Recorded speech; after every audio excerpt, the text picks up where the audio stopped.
नमस्कार बच्चों, कैसे हो आप सब। आशा करती हूँ आप सभी अच्छे होंगे, स्वस्थ होंगे और पढ़ भी रहे होंगे। तो बच्चों, आज हम करेंगे अध्याय 12 जिसका नाम है संसार पुस्तक है।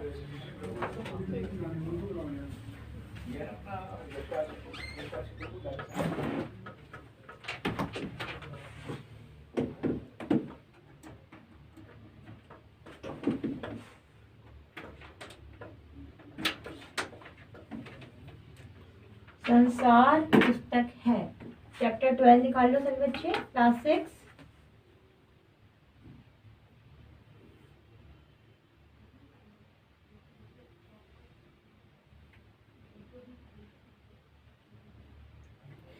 संसार पुस्तक है जो ये आपका चैप्टर है बच्चों, ये जवाहरलाल नेहरू ने लिखा है। किसने लिखा है? जवाहरलाल नेहरू ने। ठीक है, ये इसके जो लेखक हैं जवाहरलाल नेहरू हैं। देखो सबसे नीचे देखो, आप देख सकते हैं जवाहरलाल नेहरू लिखा हुआ है।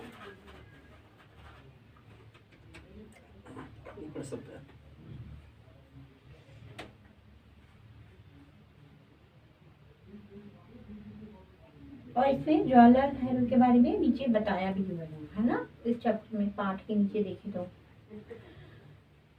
तो ये जो पत्र है, ये जो चैप्टर है जवाहरलाल नेहरू ने लिखा है। और ये इसमें इंदिरा, जो उनकी बेटी थी इंदिरा गांधी, उनको लिखा था। इंदिरा तो उनके लिए तो इंदिरा ही थी, ठीक है ना। तो उनको उन्होंने, उनके बारे में उनको लिखा है ये चैप्टर जो है। तो अब हम पढ़ेंगे इसमें कि वो क्या बात करते हैं, क्या लिखते हैं। इस जब हम इस कहानी को पढ़ेंगे तभी जानेंगे, ठीक है। तो चलिए बच्चे शुरू करते हैं। संसार पुस्तक है। जब तुम मेरे साथ रहती हो तो अक्सर मुझसे बहुत सी बातें पूछा करती हो और मैं उनका जवाब देने की कोशिश करता हूँ। लेकिन अब जब तुम मसूरी में हो और मैं इलाहाबाद में, हम दोनों में इस तरह से बातचीत नहीं कर सकते, इसलिए मैंने इरादा किया है कि कभी कभी तुम्हें इस दुनिया की और उन छोटे छोटे देशों की जो उस दुनिया में हैं, छोटी छोटी कथाएं लिखा करूं। तुमने हिंदुस्तान और इंग्लैंड का कुछ हाल इतिहास में पढ़ा है, लेकिन इंग्लैंड केवल एक छोटा सा टापू है और हिंदुस्तान जो एक बहुत बड़ा देश है फिर भी दुनिया का एक छोटा सा हिस्सा है। अगर तुम्हें इस दुनिया का कुछ हाल जानने का शौक है तो तुम्हें सब देशों का और उन सब जातियों जो इसमें बसी हुई हैं ध्यान रखना पड़ेगा, केवल उस एक छोटे से देश का नहीं जिसमें तुम पैदा हुई हो। तो अब इसमें जवाहरलाल नेहरू जी क्या बोलते हैं इंदिरा जी से कि इंदिरा से, उनके लिए तो इंदिरा ही थी क्योंकि वो उनकी बेटी थी। तो वो उनसे बोलते हैं कि पहले तो वो साथ में थी, लेकिन अब वो उनके साथ जब नहीं है, मतलब वो अलग जगह रहते हैं, वो अलग रहती है, तो वो कैसे बात करे। पहले तो वो ऐसी छोटी छोटी बातें पूछती थी, जो इंदिरा थी वो सारी बातें पूछती थी, लेकिन वो उनका जवाब देने की कोशिश करते थे। लेकिन अब वो अलग जगह पर है, वो अलग है। वो कहाँ पर है? वो मसूरी में है और इलाहाबाद, वो इलाहाबाद में है। तो वैसे बातचीत नहीं कर सकते ना आमने सामने, तो इसलिए वो पत्र लिखते हैं कि वो कहते हैं कि मैं इस दुनिया में जितने भी देश हैं तुम्हें उनको उसके बारे में अवगत कराना चाहता हूँ कि वहाँ पर क्या क्या है, उनकी कथा, उनके बारे में तुम्हें बताना चाहता हूँ, ठीक है। तो वो क्या कहते हैं कि तुमने हिंदुस्तान और इंग्लैंड का हाल तो इतिहास में पढ़ा है, जो एक बहुत बड़ा देश है फिर भी दुनिया का एक छोटा हिस्सा है।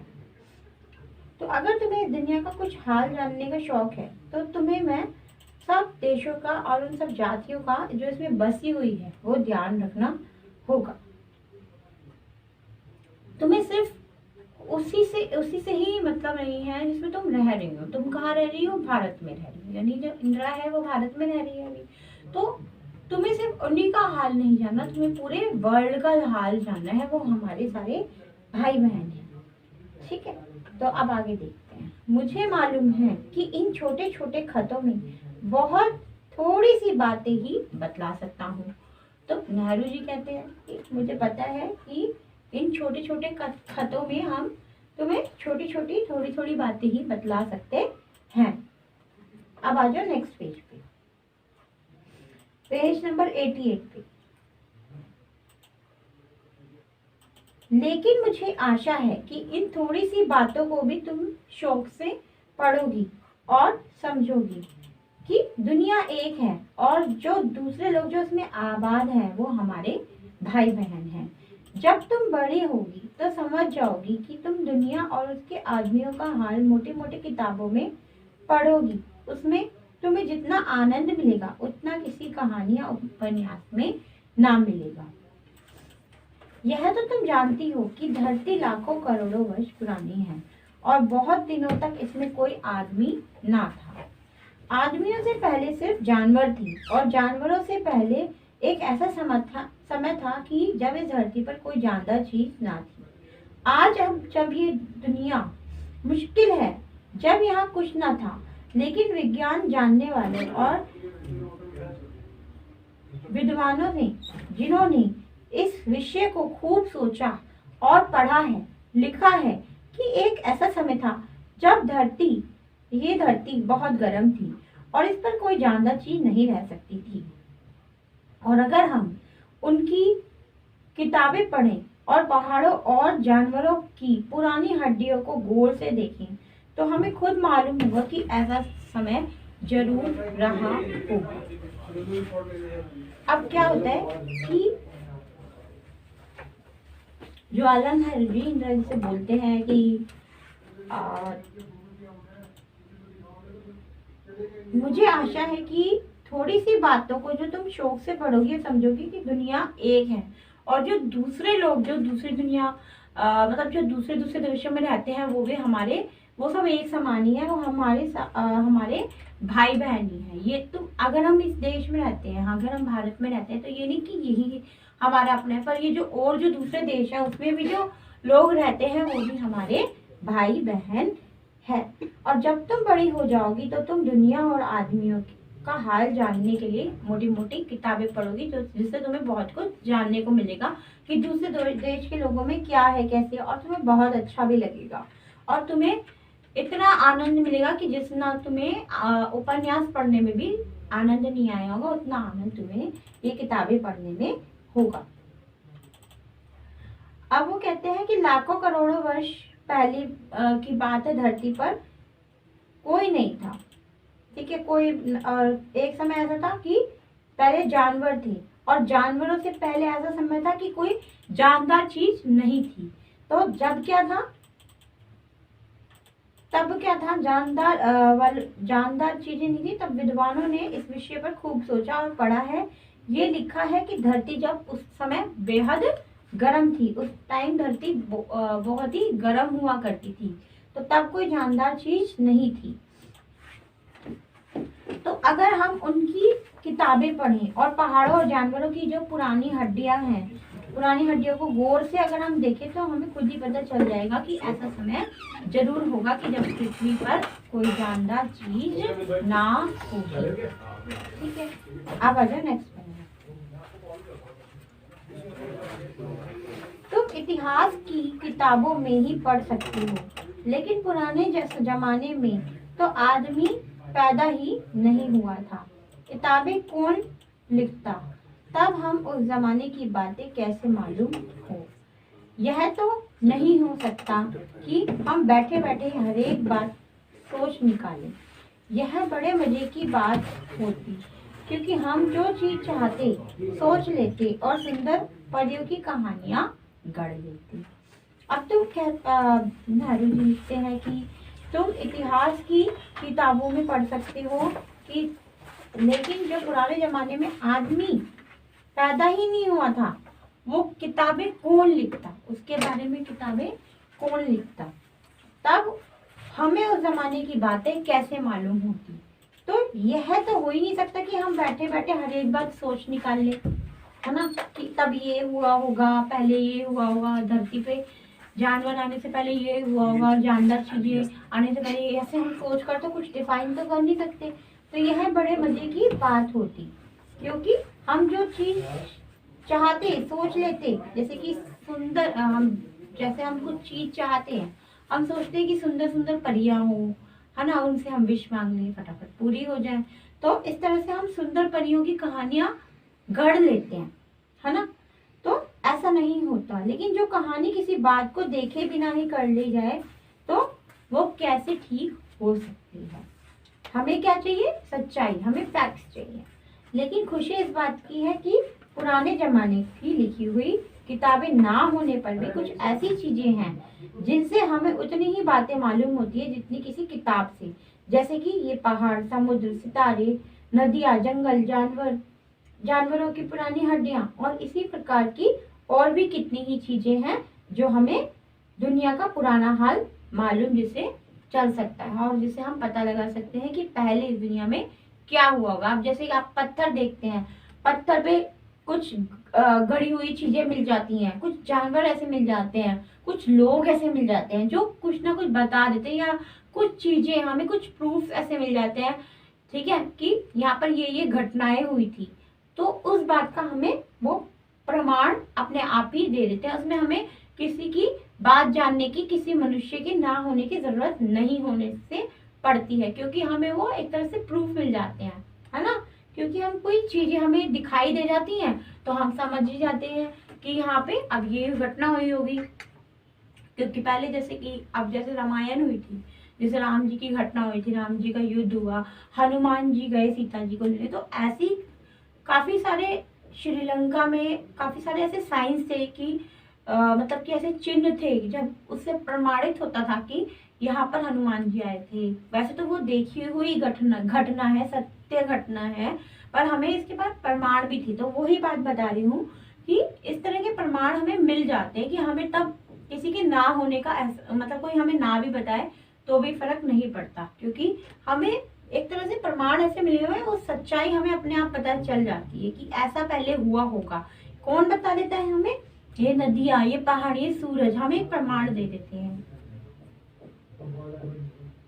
जानवरों की हड्डियां, है ना, ये सब हमें एक प्रमाण दे देते हैं।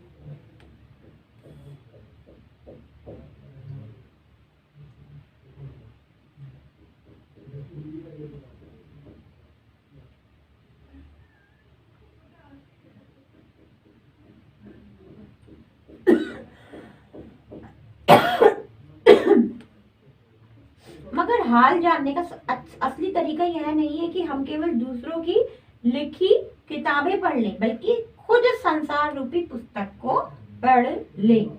मुझे आशा है कि पत्थरों और पहाड़ों को पढ़कर तुम थोड़े ही दिन में उनका हाल जानना सीख जाओगे। जाओ, सोचो कितनी मजे की बात है, एक छोटा सा रोड़ा जिसे तुम सड़क पर या पहाड़ के नीचे पड़ा हुआ देखती हो, शायद संसार की पुस्तक का छोटा सा पृष्ठ हो।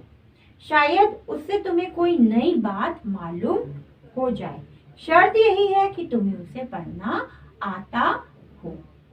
ठीक है बच्चों, मतलब कहने का मतलब ये है कि ये तुम्हें पढ़ना आना चाहिए कि हमें प्रकृति क्या कहना चाहती है।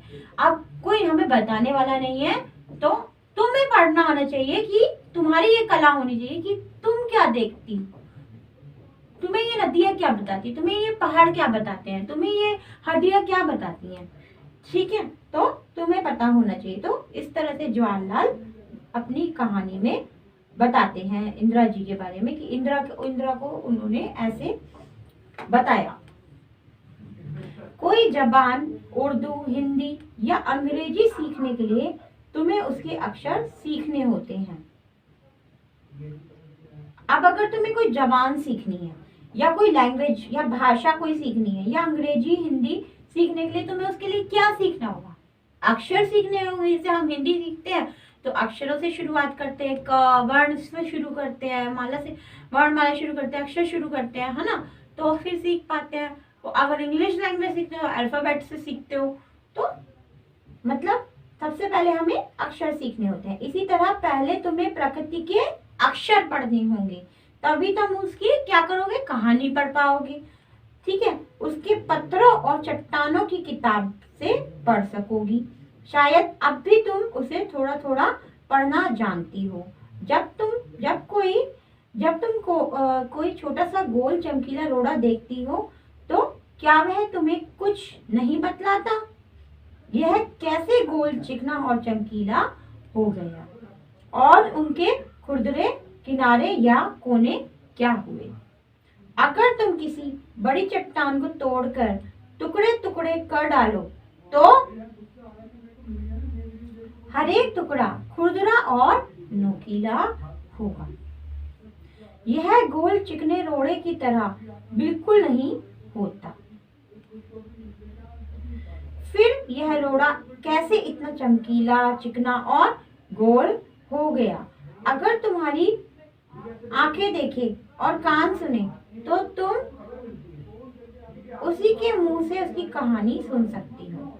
वह तुमसे कहेगा कि एक समय जिसे शायद बहुत दिन गुजरे हो, वह भी एक चट्टान का टुकड़ा था। ठीक उसी टुकड़े की तरह उसमें किनारे और कोने थे, जिसे तुम बड़ी चट्टान से तोड़ती हो। शायद वह किसी पहाड़ के दामन में पड़ा रहा, तब पानी आया और उसे बहाकर छोटी घाटी तक ले गया।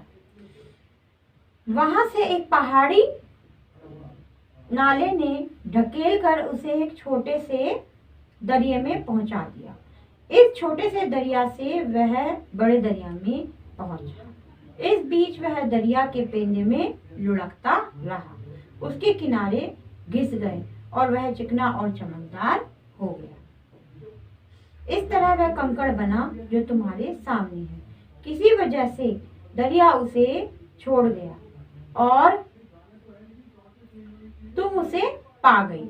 अगर दरिया उसे और आगे ले जाता तो वह छोटा होते होते अंत में बालू का एक जर्रा हो जाता और समुद्र के किनारे अपने भाइयों से जा मिलता, जहां एक सुंदर बालू का किनारा बन जाता, जिस पर छोटे छोटे बच्चे खेलते और बालू के घरौंदे बनाते।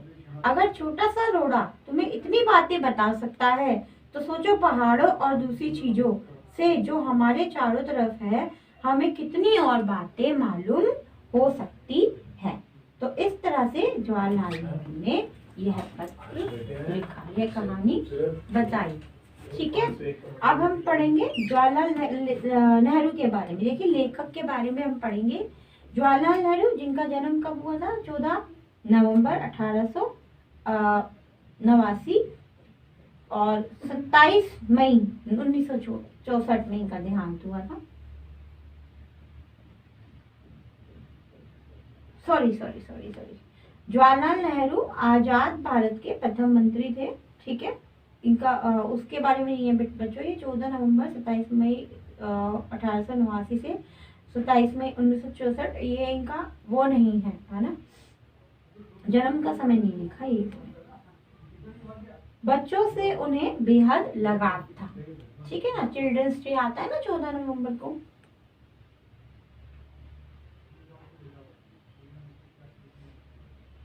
तो जन्म का समय 14 नवंबर का था। वे चाचा नेहरू के नाम से जाने जाते हैं। उनकी बेटी इंदिरा जब 10 वर्ष की थी तो नेहरू जी ने उनको अनेक चिट्ठियां लिखी थी। इनमें बताया गया था कि पृथ्वी की शुरुआत कैसे हुई थी और मनुष्य ने अपने आप को कैसे धीरे धीरे समझा और पहचाना। ये चिट्ठियां बच्चों में अपने आसपास की दुनिया के बारे में सोचने, समझने और जानने की उत्सुकता पैदा करती है। नेहरू जी को अपने देश के बारे में बोलने बताने में विशेष आनंद आता था। ये सभी चिट्ठियां पिता के पत्र पुत्री के नाम पुस्तक में संकलित है। संसार पुस्तक है, इसी पुस्तक में साभार लिया गया है। खास बात यह है कि ये पत्र नेहरू जी ने अंग्रेजी में लिखे थे और इसका जो हिंदी में अनुवाद था वो हिंदी के मशहूर उपन्यासकार मुंशी प्रेमचंद ने किया है। अब जो इसका ये भी जो कहानी जो हमने अभी पढ़ी है सारी, ये इंदिरा को लिखी थी उन्होंने अपनी बेटी को, और जो इसका जो लिखी हुई थी वो ये पूरी इंग्लिश में लिखी हुई थी, और जिसका ट्रांसलेशन किया था, जो अनुवाद किया था फिर हिंदी में किया था, जिनका नाम था प्रेमचंद, मुंशी प्रेमचंद जी ने किया था, जो उपन्यासकार है, जो उपन्यास लिखते हैं। ठीक है, तो अभी आपका चैप्टर कंप्लीट हो गया है बच्चों। अब आज का आपका होमवर्क है, आप इसको आज रीड करेंगे अच्छे से, ठीक है, जिससे आप इसको समझ पाएंगे। आज आपका यही होमवर्क है, आप इसको रीड करेंगे, फिर नेक्स्ट क्लास में हम इसके प्रश्न उत्तर करेंगे बच्चों। ठीक है, तो अगर आपको इसमें कोई डाउट है तो आप पूछ सकते हैं। ठीक है, आशा करती हूँ आज का पूरा चैप्टर आपको समझ में आया होगा, और अगर कोई प्रॉब्लम होगी तो वो आप जरूर से पूछेंगे बच्चों। ठीक है, चलिए, क्लास इज ओवर बच्चों, and bye bye, take care.